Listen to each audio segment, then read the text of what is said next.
अनोखी दवाई। काफी समय से दादी की तबीयत खराब थी। घर पर ही 2 नर्स उनकी देखभाल करती थीं। डॉक्टर ने भी अपने हाथ उठा दिए थे और कहा था जो भी सेवा करनी है कर लीजिए। दवाइयाँ अब अपना काम नहीं कर रही हैं। उसने घर में बच्चों को हॉस्टल से बुला लिया था। काम के कारण दोनों मियाँ बीवी काम पर चले जाते। दोनों बच्चे बार बार अपनी दादी को देखने जाते। दादी ने आंखें खोली तो बच्चे दादी से लिपट गए। दादी, पापा कहते हैं आप बहुत अच्छा खाना बनाती हैं। हमें हॉस्टल का खाना अच्छा नहीं लगता। क्या आप हमारे लिए खाना बनाओगी? नर्स ने बच्चों को डांटा और बाहर जाने को कहा। अचानक से दादी उठी और नर्स पर बरस पड़ी। आप जाओ यहाँ से। मेरे बच्चों को डांटने का हक किसने दिया है? खबरदार अगर बच्चों को डांटने की कोशिश की। कमाल करती हैं आप। आपके लिए तो हम बच्चों को मना कर रहे हैं। बार बार आते हैं आपको देखने और डिस्टर्ब करते हैं। आपको आराम भी नहीं करने देते।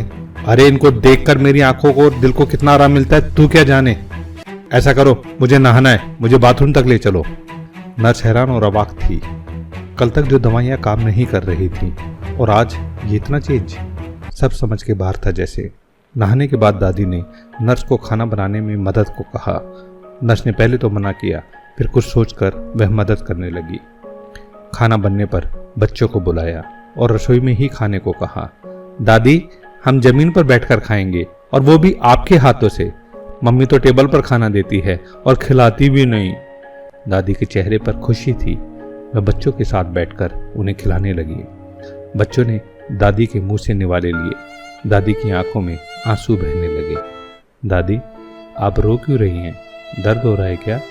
मैं आपके पैर दबा दूं?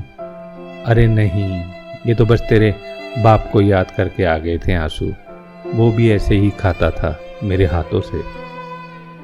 पर अब कामयाबी का ऐसा भूत चढ़ा कि खाना खाने का वक्त भी नहीं है उसके पास और ना ही माँ से मिलने का समय। दादी, आप ठीक हो जाओगी। हम दोनों आपके ही हाथ से खाना खाएंगे। और पढ़ने कौन जाएगा? तेरी माँ रहने देगी क्या तुमको?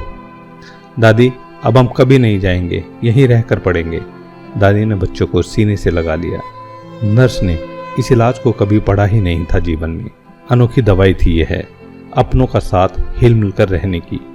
दादी ने नर्स से कहा, आज के डॉक्टर और नर्स क्या जाने कि भारत के लोग 100 साल तक निरोगी कैसे रहते थे। छोटा सा गांव, सुविधा कोई नहीं, हर घर में गाय, खेत में के काम, कुएं से पानी लाना, मसाले कूटना, अनाज दलना, दही बिलोना, मक्खन निकालना, एक घर में कम से कम 20 से 25 लोगों का खाना बनाना, कपड़े धोना, कोई मिक्सी नहीं, ना ही वॉशिंग मशीन या कुकर।